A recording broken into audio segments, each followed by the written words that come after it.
Bapakmu itu iblis. Dia benar-benar bukan manusia. Ibu mau jaga cucu ibu. Mirna sama sekali tak mengerti apa yang dia maksud Ambar. Wajahnya terlihat sangat cemas. Sosok wanita berambut panjang, kusut, kumal, atau bahkan cantik. Atau kadang juga digambarkan berwajah pucat, penuh darah, dan bahkan tak berbentuk. Sangat familiar dengan benak masyarakat Indonesia. Apalagi kalau bukan kuntilanak. Satu kata dari salah satu perwujudan jin di Indonesia yang mampu menyihir bulu kuduk para pendengarnya untuk segera merinding saat itu juga. Namun, perlu kalian ketahui, layaknya varian rasa dan warna es krim di warung-warung terdekat, para kuntilanak juga mempunyai variannya masing-masing. Kalau kata sumber dari salah satu yang katanya ahli kekuntilanakan di salah satu belahan dunia mengatakan warna kuntilanak sudah seperti warna pelangi. Ada yang merah, jingga, kuning, hijau, biru, nila, dan ungu. Atau mungkin ke depannya para kuntilanak ini akan berinovasi membuat varian warna yang disebut rainbow kuntilanak atau kuntilanak pelangi. Tapi apakah itu mungkin? Mungkin saja. Semua di dunia ini apapun bisa terjadi. Seperti apa yang akan saya fokuskan di episode kali ini, saya akan sedikit mengupas tentang sejarah kemunculan kuntilanak merah di salah satu daerah terpencil di Pulau Jawa. Tidak seperti cerita sejarahnya yang sudah beredar, asal-usul kemunculannya di kampung ini berbeda dan sangatlah menyeramkan. Oke, tanpa basa-basi lagi, kita langsung ke ceritanya.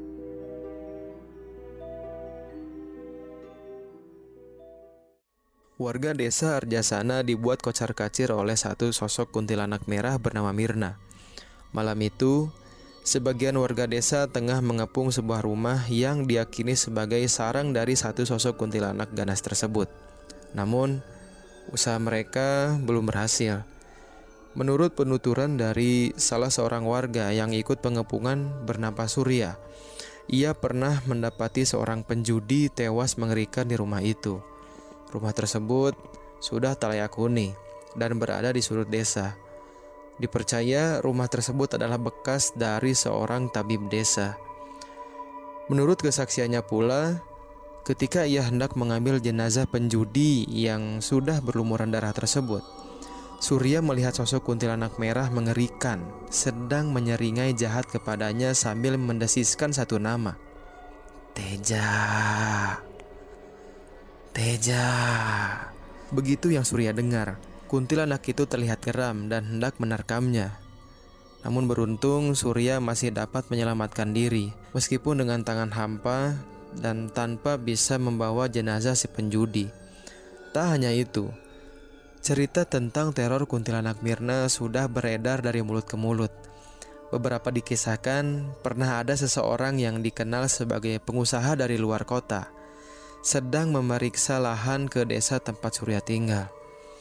Setelah beberapa hari inspeksi di desa Arjasana, pengusaha tersebut ditemukan tewas tanpa sebab dalam keadaan bersimbah darah di rumah yang sama, rumah yang menjadi tempat di mana Surya menemukan si penjudi nahas. Masih banyak lagi cerita tentang keganasan teror kuntilanak Mirna. Sepertinya jika ditulis dalam beberapa buku pun, cerita tersebut masih belum dapat dimuat. Meski begitu, sejarah kemunculannya patut kita ulas. Bersumber dari tetua desa Arjasana, sejarah kemunculan Mirna terjadi beberapa tahun silam. Alkisah di 180 km sebelah timur laut pusat kota, lahirlah seorang bayi malang bernama Mirna. Mirna terlahir dari sepasang perantau. Di desa bernama Giritilu, Mirna tak mempunyai sanak saudara selain ayah dan ibunya. Ayahnya bernama Sukijan. Ia seorang kuli bangunan. Sukijan mempunyai satu kebiasaan buruk, yaitu berjudi di pasar. Sedangkan ibunya Mirna bernama Ambar. Istri Sukijan tersebut adalah seorang buruh tani salah satu juragan kaya raya di desa tempatnya tinggal. Keluarga Sukijan diberi tempat tinggal oleh juragan tempat Ambar bekerja. Juragan tersebut lebih terkenal dengan panggilan Kang Ujang. Mereka mengisi sebuah rumah panggung sederhana yang hanya dapat diisi oleh satu keluarga. Mirna sedari kecil sudah mendapatkan perlakuan buruk dari ayahnya. Mirna bersama ibunya sering sekali menjadi pelampiasan ayahnya jika ia kalah berjudi. Contohnya saja, Mirna kecil pernah disiram air panas sehingga betis mungilnya melepuh. Atau bahkan Ambar dan Mirna pernah diancam untuk dibunuh jika saja Ambar tetap bersikukuh melarangnya berjudi. Karena muak menerima perlakuan kasar dari suaminya dan kasihan melihat keadaan Mirna, Ambar berniat akan pergi dari rumah. Ambar pun berencana membawa Mirna pergi keluar desa untuk menyambung hidup berdua. Tapi sial, di suatu malam ketika Ambar beserta Mirna kecil dalam pangkuannya hendak mengendap pergi meninggalkan rumah, entah apa yang terjadi, niat Ambar diketahui oleh Sukijan. Penyiksaan terhadap Ambar dan Mirna tak terelakkan. Sukijan tak segan mengambil pisau dapur lalu menodongkannya ke leher Mirna. Dengan nada marah, Sukijan mengancam Ambar dengan berkata, "Kalau kamu berani kabur dari rumah ini, saya bunuh anak ini."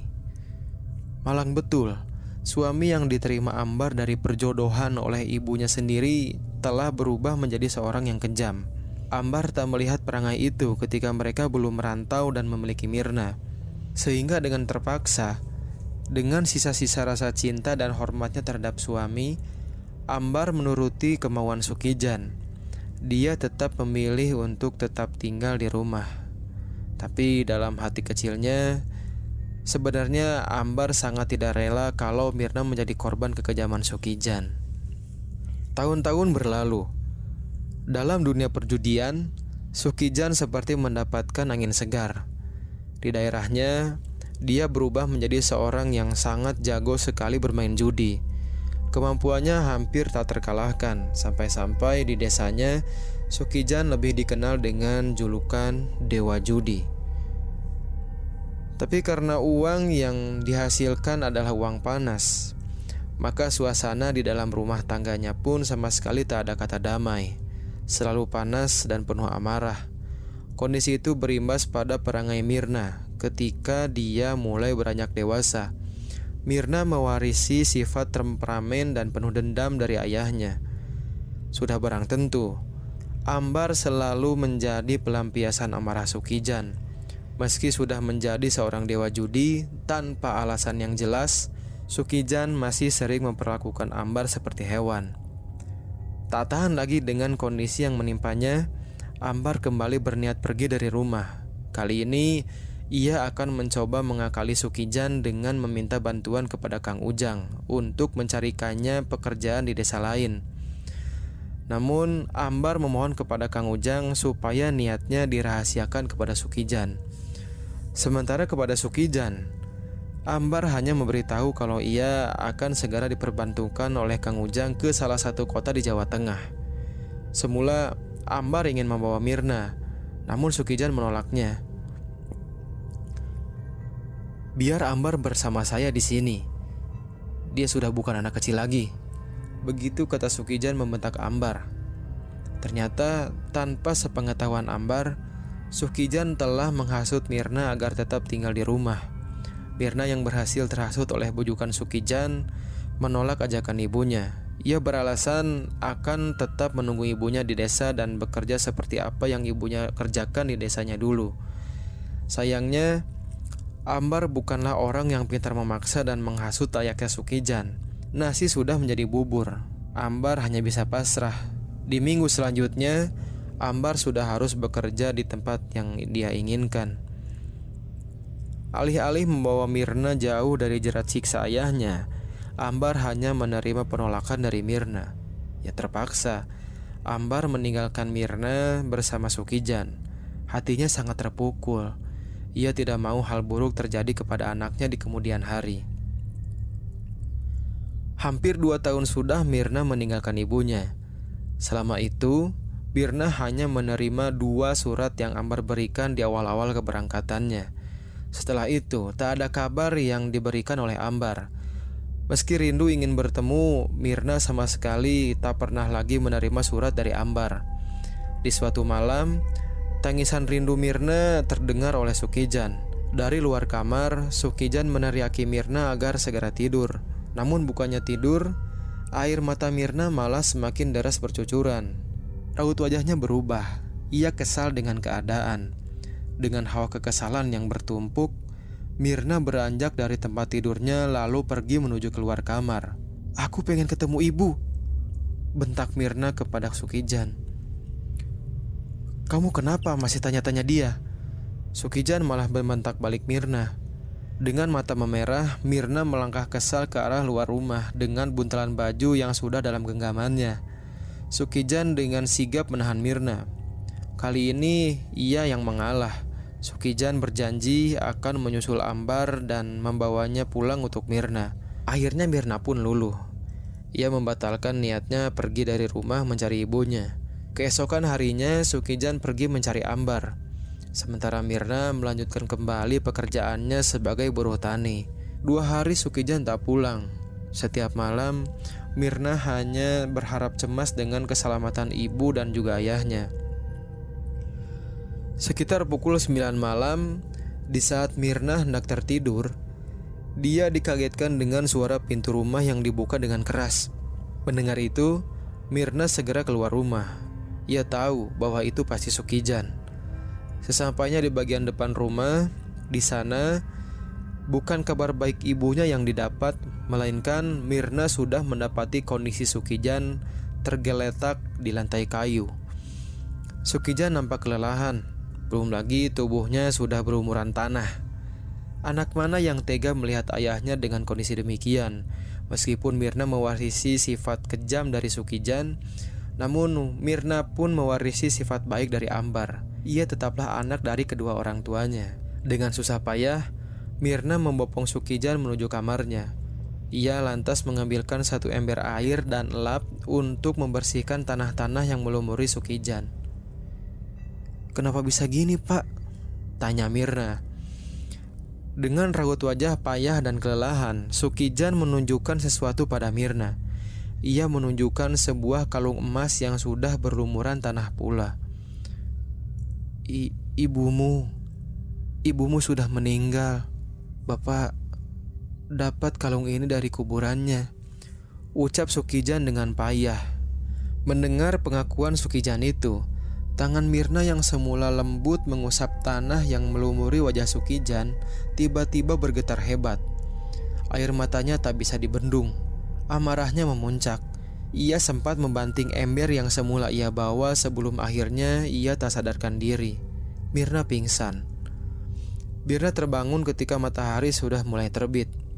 Dengan perkasaan berkecamuk, Mirna terpaksa bersiap untuk bekerja di ladang pertanian Kang Ujang. Di ladang, tatapan kosong dan raut sedih yang sesekali terpancar dari wajahnya tertangkap oleh salah satu pemuda yang tengah melintas. Pemuda itu bernama Karta. Ia adalah pemuda desa yang dikenal baik orang-orang sekitar. Aneh sekaligus kasihan melihat Mirna. Karta kemudian mendekat. Ia memperkenalkan diri. Terkejut karena dihampiri pemuda terbaik, Mirna sungkan melihat wajah Karta. "Kamu kenapa?" tanya Karta dengan lembut disertai senyuman. Ditanyai oleh Karta, Mirna menjadi salah tingkah. Ia hanya menunduk dan tak berani menjawab. Bak puncuk dicinta ulam pun tiba. Perkenalan antara Mirna dan Karta berlanjut ke tahap yang lebih serius. Karta terang-terangan mencintai Mirna, sementara Mirna pun sebenarnya memendam rasa yang sama. Sampailah di saat di mana Karta meminta restu kepada Sukijan untuk mempersunting Mirna. Tak disangka Sukijan merestuinya, namun dengan syarat selepas acara pernikahan mereka harus tetap tinggal di rumahnya. Tak ada yang berat bagi Karta untuk menerima persyaratannya itu. Ia menyetujuinya. Hari pernikahan tiba. Mirna dan Karta telah sah menjadi sepasang suami istri. Seperti apa yang telah disepakati, Karta dan Mirna menempati rumah Sukijan. 1 hari berselang, di malam harinya Mirna melaksanakan sholat berjamaah bersama Karta. itu adalah sholat pertama dalam hidup Mirna. Karena selama hidupnya, Sukijan maupun Ambar sama sekali tidak pernah memperkenalkan Mirna kepada ilmu agama. Meskipun canggung, Mirna tetap sabar dibimbing oleh Karta. Namun hal demikian justru membuat Sukijan sangat tak nyaman. Tiba-tiba saja ia merasakan hawa panas yang hebat di dalam rumahnya. Rasa itu Sukijan ketahui betul. Itu adalah rasa yang timbul dari sesuatu yang dapat menghambat ritualnya. Dengan amarah di dada, Sukijan menghampiri kamar Mirna dan Karta. Ia mendobrak pintu kamar. Melihat Mirna dan Karta sedang melaksanakan sholat, amarah Sukijan semakin memuncak. Dengan beringas, ia menghampiri Mirna, lalu menariknya hingga tersungkur. Begitupun dengan Karta. Ia ditendang oleh Sukijan hingga keningnya membentur dinding kayu. "Apa yang kalian lakukan? Jangan pernah ada ritual-ritual sampah seperti ini di rumah ini," teriak Sukijan kepada keduanya. Mirna dan Karta hanya bisa diam. Benar apa yang dikatakan Mirna. Sukijan adalah seorang anti agama. Ia akan sangat beringas jika mendengar apapun tentang agama. Hanya seminggu mereka kuat tinggal di rumah itu. Keberingasan Sukijan semakin menjadi setiap kali ia memergoki Karta dan Mirna melaksanakan sholat. Setelahnya, Karta menyusun rencana dan strategi untuk kabur dari rumah, kemudian pergi menuju desa Arjasana, desa tempat di mana paman Karta tinggal.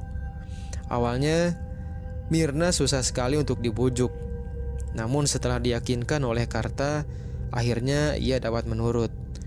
Mirna dan juga Karta berhasil dengan mudahnya meloloskan diri dari jerat Sukijan dengan bantuan salah satu tetua desa.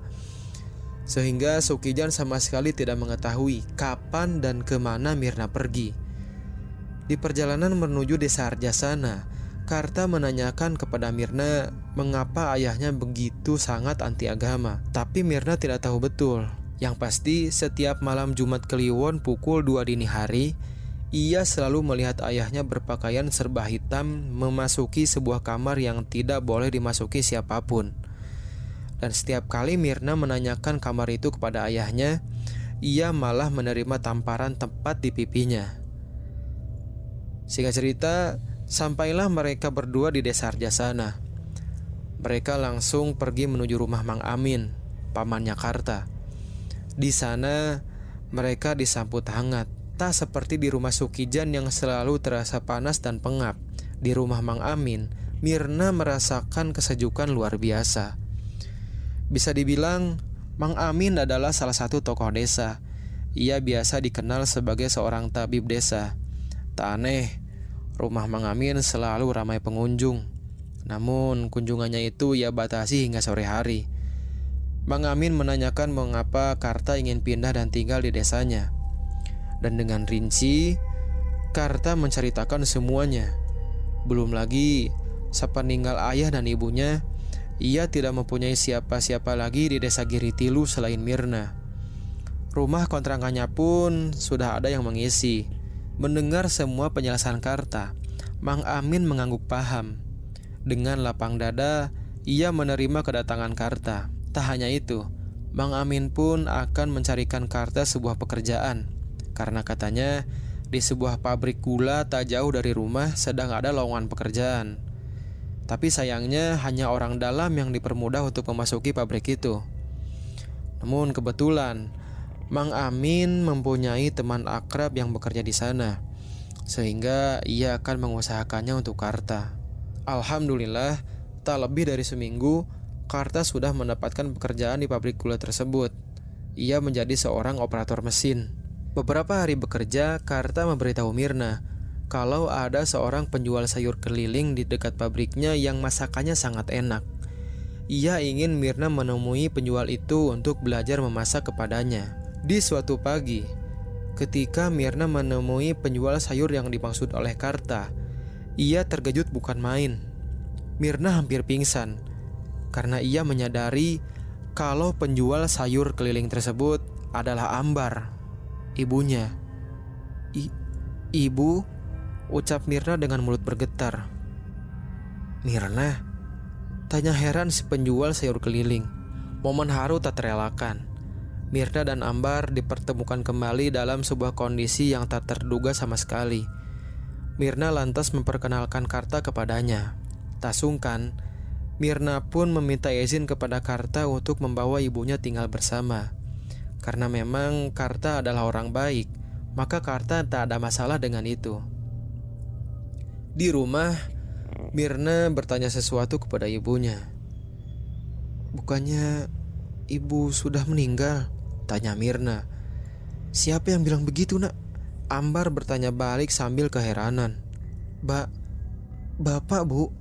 Waktu itu dia cari ibu buat aku, tapi dia pulang cuma bawa kalung ibu. Bapak bilang dia dapat itu dari kuburan ibu," jelas Mirna. Ambar menunduk. Ia nampak sedih. Dengan berat, Ambar berkata, "Bapakmu itu iblis." Pernyataan Ambar membuat Mirna terkejut. Seketika ia teringat dengan perilaku ayahnya di setiap malam Jumat Kliwon. "Maksud ibu?" tanya Mirna lagi. "Dia benar-benar bukan manusia," jawabnya. "Maksud ibu ada hubungannya dengan ritual itu?" Mirna semakin penasaran. Ambar menjawab, "Iya." Lalu Ambar mengucapkan rasa syukurnya kepada Mirna karena telah memiliki suami dan tinggal jauh dari ayahnya. Ambar sangat senang karena harapannya dulu kini terkabulkan. Hidup Karta dan Mirna berlangsung damai di desa Arjasana hingga pada akhirnya ia dinyatakan hamil. Dan entah siapa yang memberitahu, informasi kehamilan dan keberadaan Mirna terendus oleh Sukijan. Dan semenjak dinyatakan hamil itu pula, Mirna melihat Ambar berperilaku tak seperti biasanya. Mirna merasa Ambar selalu cemas memikirkan dirinya dan kehamilannya. Sampai-sampai Karta dan Mang Amin pun dibuat bingung oleh sikapnya. Tak sampai di situ, di setiap malam pun Ambar seringkali datang ke kamar Mirna dengan mengatakan, "Ibu mau jaga cucu ibu." Mirna sama sekali tak mengerti apa yang dia maksud Ambar. Wajahnya terlihat sangat cemas.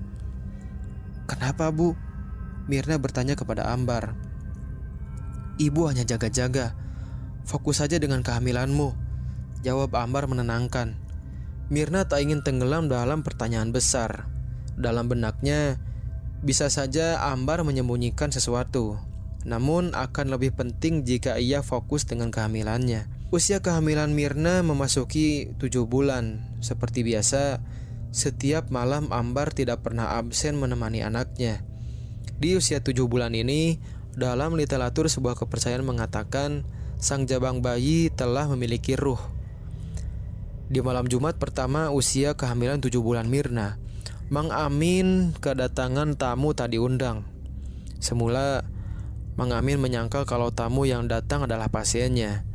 Tapi setelah ditanyakan keperluannya, tamu tersebut bukanlah pasiennya, melainkan seseorang yang ingin menemui Mirna.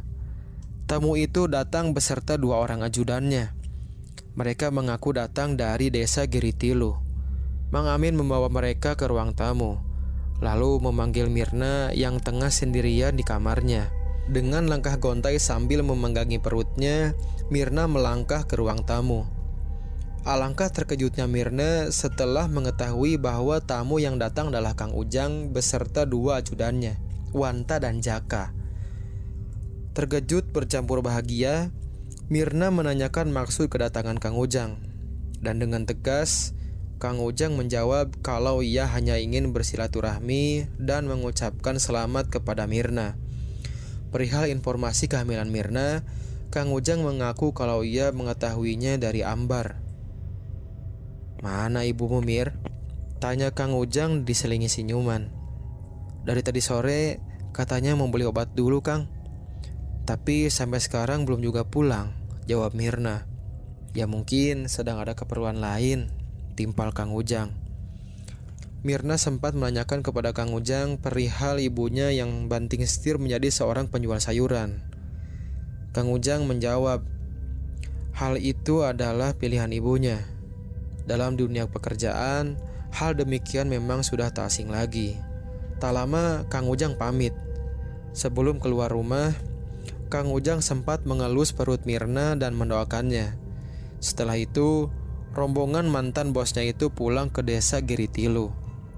Sekitar pukul 11 malam sepulang Karta bekerja, Mirna mengalami mual yang luar biasa. Karta nampak khawatir. Ia belum tahu tindakan apa yang harus dilakukan. Sementara Ambar belum juga pulang. Namun demikian, Mang Amin sedikit memberikan obat penahan rasa mual hasil racikannya. Mirna meminumnya. Akan tetapi rasa mual itu tak terobati sama sekali. Perutnya seperti ada yang mencengkeram. Janin di dalamnya dirasa seperti berputar-putar. Spontan, Mirna mengajak Karta untuk mendatangi dukun anak terdekat. Mereka mendatangi rumah Mbah Ipah, sang dukun beranak atau biasa dikenal dengan sebutan Paraji.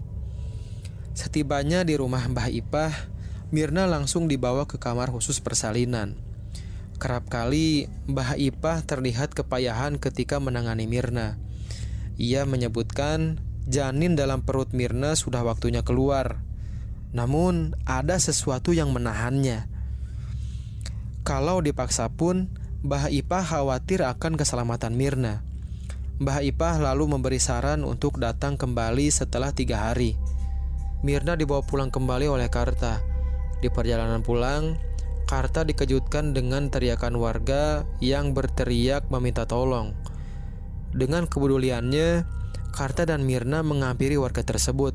Pandangan Mirna menangkap satu tubuh yang tak asing. Tubuh itu tengah diangkat oleh salah seorang warga dari tepi sungai. Mirna meminta tolong kepada Karta untuk memastikannya. Karta pun menurut. Dengan sedikit berlari, Karta menghampiri 2 warga yang sedang mengangkat jenazah dari tepian sungai. Mirna semakin penasaran. Ia memaksakan mendekat meski terus merasa mual. Semakin mendekat ke titik evakuasi, jantung Mirna semakin berdegup kencang. Kakinya mendadak lemas ketika Karta menoleh kepadanya dan bilang, "Ibumu, Mir." Mirna bersimpuh di atas tanah. Ternyata jenazah yang sudah basah dan kaku itu adalah jenazah Ambar, ibunya. Mirna berteriak sejadi-jadinya. Teriakannya terdengar memengkikan telinga. Sebelum akhirnya ia tak sadarkan diri. Keesokan harinya, Ambar dikuburkan di pemakaman terdekat. Mirna sangat terpukul. Ia mau tidak mau harus menerima ibunya pergi untuk selama-lamanya. Bahkan di dalam kamar, Mirna terus melamun. Kadang ia tertawa lalu menangis sendiri. Melihat kondisi istrinya tertekan, Karta terus membujuk Mirna untuk segera pulih. Segala cara sudah ia pakai untuk menghibur, namun Mirna tak menanggapinya. Malam harinya, tak ada angin, tak ada hujan. Mirna mendadak normal. Bahkan ia seperti tak pernah merasakan tekanan sebelumnya. Bercengkrama dengan Karta dan Mang Amin pun, Mirna terlihat biasa saja. Akan tetapi, semua mendadak mencekam ketika tengah malam pintu rumah Mang Amin ada yang menggedor dengan keras. Suara dari luar meneriakkan nama Mirna. Sebelum membukakan pintu, terlebih dahulu Mang Amin menghampiri Mirna dan Karta di kamar. Dengan sedikit panik, Mang Amin memberitahu Mirna. Mirna mengenali suara panggilan itu. Suara itu adalah suara iblis yang disebutkan oleh ibunya. Karta pun demikian. Ia harus memutar otak untuk mengambil tindakan. Terbesitlah dalam pikiran Karta, mereka harus kabur melalui pintu belakang. Sukijan tidak mungkin ditemui. Kalau sudah dalam amarah begitu, ia pasti akan mencelakai Mirna. Sambil mengendap, Mirna, Karta, dan Mang Amin melangkah menuju pintu belakang. Langkah Mirna terhenti ketika melintasi kamar yang biasa dipakai Ambar sebelumnya. Pintunya sedikit terbuka. Pandangannya teralihkan ke secari kertas yang sudah sedikit menggumpal, tersimpan di atas sedipan. Mirna meminta bantuan kepada Karta untuk mengambilkannya.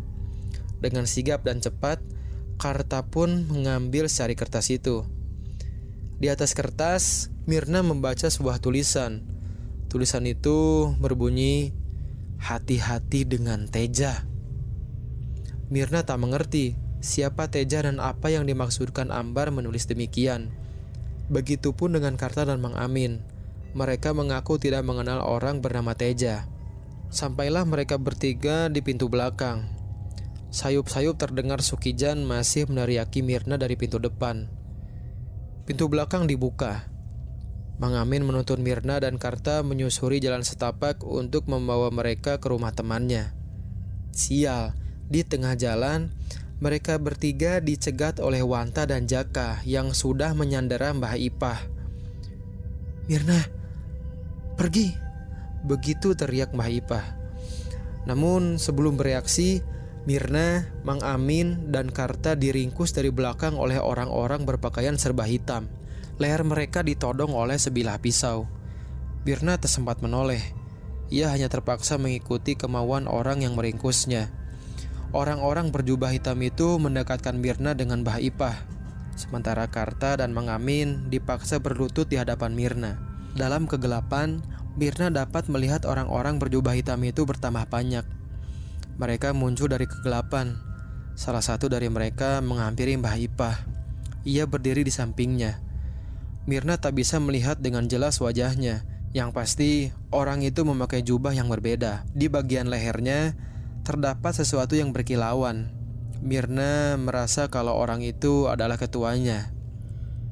Ketua jubah hitam tadi mengisyaratkan sesuatu kepada kedua algojo yang sedang menodong Karta dan Mang Amin. Tak lama kemudian, Karta dan Mang Amin dieksekusi. Darah mereka menyembur muncrat ke tubuh Mirna. Pakaiannya menjadi berwarna merah darah. Mirna berteriak histeris. Ia sangat tidak rela suami tercintanya tewas begitu saja di hadapannya. Sedangkan Mirna sama sekali tak bisa berontak. Ia hanya bisa meratap. Sedikit saja berontak, leher di pisaunya bisa menyayat kapan saja. Sang ketua kembali berisyarat. Kali ini ia memberi kode kepada Mbah Ipah. Dengan sangat terpaksa, Mbah Ipah menghampiri Mirna. Sambil menangis, mulut Mbah Ipah berkali-kali menyampaikan kata maaf. "Mir, maaf, maaf," rintih Mbah Ipah. Ia kemudian mengambil sebuah botol kecil yang ia rogoh dari kain samping batik yang ia kenakan. Lalu Mbah Ipah memegang mulut Mirna. Ia memasukkan isi botol. Dan diketahui isi botol tersebut adalah ramuan khusus untuk melahirkan secara paksa. Mirna hanya bisa pasrah. Ia tak mau pisau yang menempel di lehernya menyayatnya secara kejam.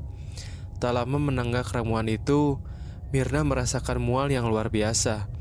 Terdengar dari kegelapan sebuah suara bersorak, "Pak Teja, kita berhasil." Dalam tatapan yang semakin melemah, Mirna melihat semua anggota berjubah hitam tadi mengurumuni sang ketua. Dalam hatinya, ia menaruh dendam. Ia baru sadar bahwa ketua jubah hitam tadi adalah Teja, seorang yang diwanti-wanti oleh ibunya. Sejurus kemudian, anak Mirna lahir. Bayi itu segera dibawa oleh orang-orang yang meringkusnya. Mereka meninggalkan Mirna dengan kedua jasad orang yang dicintainya. Begitupun dengan Mbah Ipah.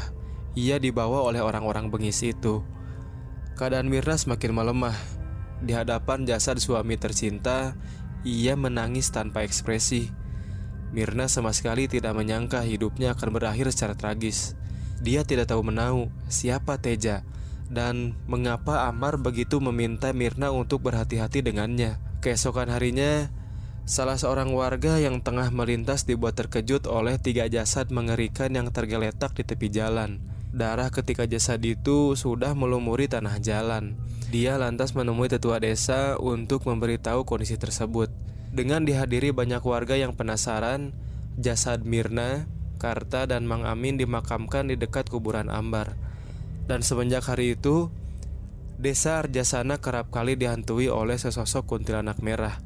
Warna merah di bajunya semata-mata bukanlah warna pilihan, melainkan warna darah yang sudah mengering.